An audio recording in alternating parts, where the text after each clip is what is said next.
नमस्कार। Target education के daily current affairs में आपका स्वागत है। हर सुबह अपने लिए एक लक्ष्य निर्धारित करें और फिर अपना पूरा दिन उसे हासिल करने में लगा दें। इस कमाल के विचार के साथ चलिए आज के सबसे जरूरी करंट अफेयर्स को समझने का अपना लक्ष्य पूरा करते हैं। पहले हम आज की सारी थ्योरी देखेंगे और आखिर में इसी से जुड़ा एक एमसीक्यू भी होगा, तो वीडियो को अंत तक ध्यान से जरूर देखिएगा।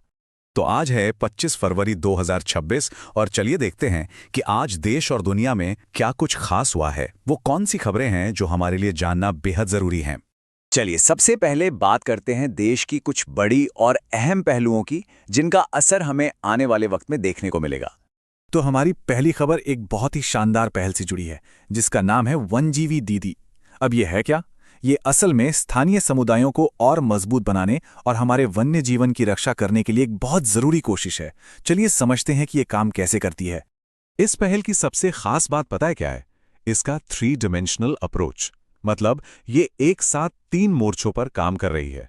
पहला, अवैध शिकार को रोकना। दूसरा, जंगलों की कटाई पर लगाम लगाना।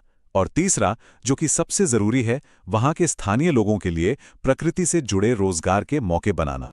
और ये अहम पहल झारखंड के पलामू टाइगर रिजर्व के आसपास के गांवों में शुरू की गई है। ये एक बेहतरीन मिसाल है कि जब स्थानीय लोगों को ही संरक्षण की कमान दी जाती है तो कितने अच्छे नतीजे आ सकते हैं। चलिए अगली बड़ी खबर की तरफ बढ़ते हैं, जो इंफ्रास्ट्रक्चर से जुड़ी है। केंद्रीय मंत्री अमित शाह जी ने वाइब्रेंट विलेज प्रोग्राम के दूसरे फेज की शुरुआत कर दी है। ये प्रोग्राम हमारे बॉर्डर के इलाकों के विकास के लिए गेम चेंजर साबित हो सकता है। इस प्रोग्राम का मेन फोकस है असम के सीमावर्ती गांवों का पूरी तरह से विकास करना। इसका मकसद सिर्फ वहां के लोगों का जीवन सुधारना ही नहीं, बल्कि इन जरूरी इलाकों को और भी ज्यादा वाइब्रेंट और सुरक्षित बनाना है। ठीक है, तो ये तो थी राष्ट्रीय पहलें। अब जरा समाज और संस्कृति की दुनिया में झांकते हैं और देखते हैं वहां क्या चल रहा है। और यहां एक ऐसी खबर है जो सच में इतिहास बनाने वाली है। महाराष्ट्र का सोंदला गांव ये बन गया है देश का पहला ऑफिशियली जाति मुक्त गांव। सोचिए, ये सामाजिक बराबरी की दिशा में कितना बड़ा और इंस्पिरेशनल स्टेप है। ये दिखाता है कि बदलाव मुमकिन है। अब बात करते हैं भारतीय सिनेमा की, जो पूरी दुनिया में अपना नाम रोशन कर रहा है। इसी सिलसिले में मणिपुरी फिल्म बूम ने 2026 के बैफ्टाज में best children and family film का अवार्ड जीता है। रीजनल सिनेमा के लिए ये एक बहुत बड़ी कामयाबी है।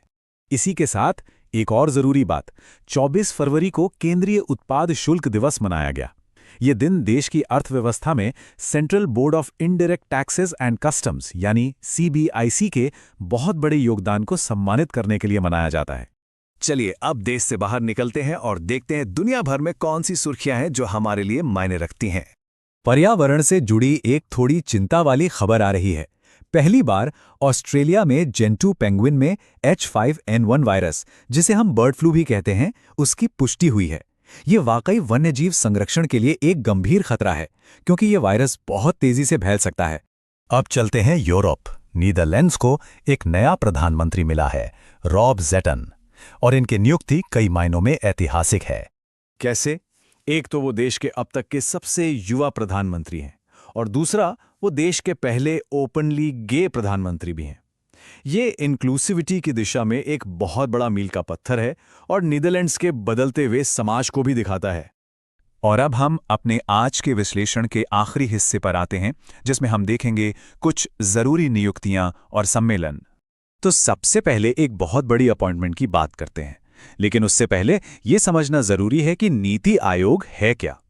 देखिए, ये भारत सरकार का मेन पॉलिसी थिंक टैंक है और इसका जो सीईओ होता है, उसका रोल देश की नीतियां बनाने में बहुत ही इंपॉर्टेंट होता है।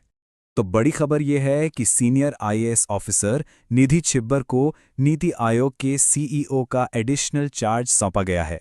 ये जाहिर तौर पर एक बहुत बड़ी जिम्मेदारी है।